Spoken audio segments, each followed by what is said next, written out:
Bonjour à tous et bienvenue au deuxième module de formation sur Microsoft Excel appliqué à l'archivage des documents. Dans ce deuxième module, je vous révélerai encore une méthode simple et efficace pour vous permettre de suivre et évaluer en temps réel vos activités d'archivage et comme ça, atteindre tous vos objectifs comme des champions. Si vous êtes archiviste et que vous avez comme moi du mal à répondre immédiatement aux questions de la hiérarchie sur le niveau chiffré de l'avancement de vos activités, vous êtes au bon endroit. En fait, vous aussi, vous devez avoir la chance de bosser avec des outils modernes et automatisés pour disposer 24 heures sur 24 des données sur vos activités et évaluer scientifiquement vos équipes de travail en ayant une bonne perception de la gestion de vos plans d'action et timing. Dans les minutes qui vont suivre, vous serez libéré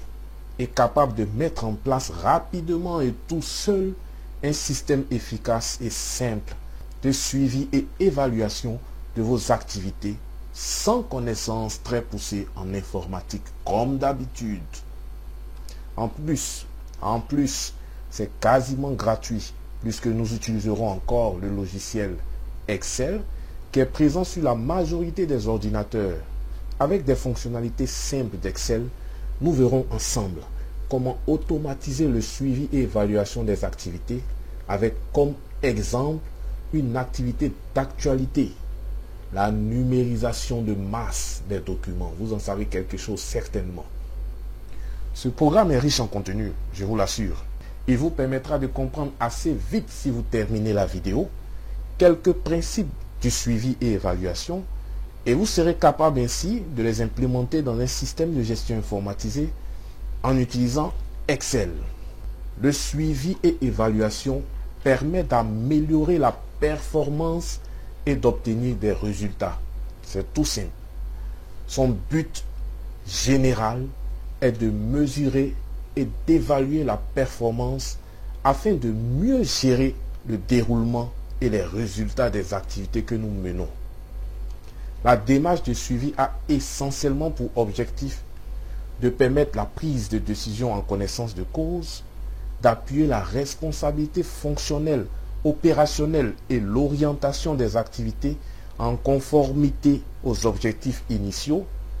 de renforcer de façon efficiente, n'est-ce pas, les activités des équipes de travail, de veiller aussi à la qualité des résultats obtenus et à l'atteinte des objectifs, de constituer une base de données fiable sur l'exécution fonctionnelle et opérationnelle de nos activités, de tirer les leçons apprises par l'analyse des données pour l'amélioration continue des activités similaires. Le suivi est donc une fonction continue visant essentiellement à assurer à l'archiviste d'avoir des indications rapides de progrès ou d'absence de progrès dans la réalisation des résultats. Un bon suivi nous permettra d'améliorer l'efficience, de modifier le plan ou l'affectation des ressources en fonction de l'évolution des travaux et aussi en accord avec les décideurs, de clarifier les objectifs et leur transformation en indicateurs de performance, de comparer régulièrement les réalisations et de communiquer les progrès aux décideurs et les alerter sur les difficultés. La périodicité du suivi peut être journalière, mensuelle, trimestrielle, etc., selon les variables des activités.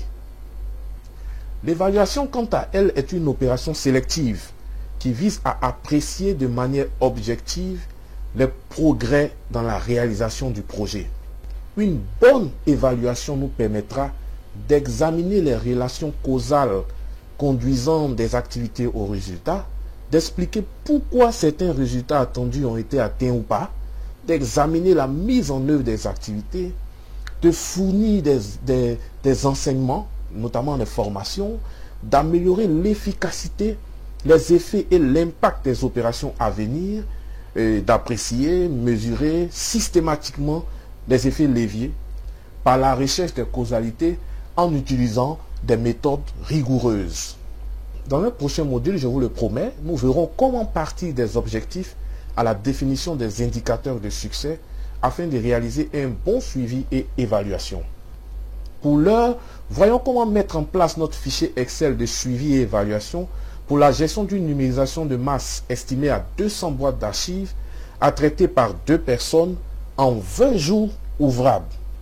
Dans cet exemple, on estimera que chaque archiviste peut numériser 5 boîtes d'archives par jour, ce qui inclut la préparation des documents, c'est-à-dire ôter les agrafes, la numérisation via scanner, le traitement du fichier numérisé, redressement des pages, indexation, le référencement du document, la signature électronique, le classement électronique du document, l'estampillage du document physique qui a été numérisé, le reconditionnement du document, c'est-à-dire remettre les agrafes si vous voulez, et enfin le rangement du document physique numérisé. Il est important de retenir que cette estimation de 5 boîtes par jour dans notre exemple se fait par un test pratique sur plusieurs numérisations afin de déterminer ou de sortir une moyenne. Il ne faut jamais déterminer des performances ou les imposer à l'équipe sans faire de test préalable parce que plusieurs facteurs peuvent fausser vos calculs. C'est notamment le cas de la performance des équipements, la performance individuelle des membres de l'équipe, la qualité et la complexité des documents à numériser, etc., etc., etc.